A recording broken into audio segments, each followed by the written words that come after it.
In this tip, we will look at how to create a calendar that updates using a drop-down list of months. Let's get started.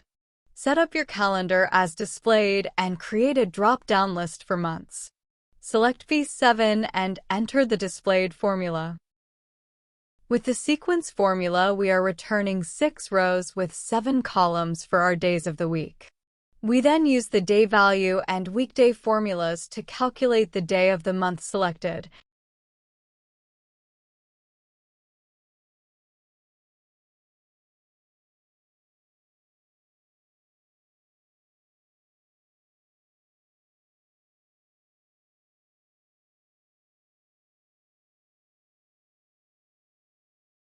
We will now use conditional formatting to hide the dates that are not in the selected month. Select your dates and add a new rule under conditional formatting. Select Use a formula to determine which cells to format and enter the displayed formula.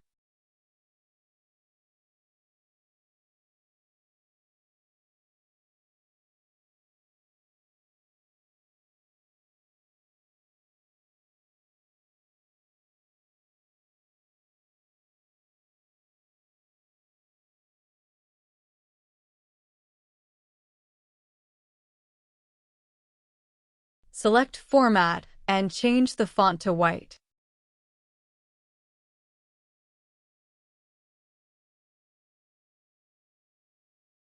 We can now use the drop-down list in our calendar to view the various months.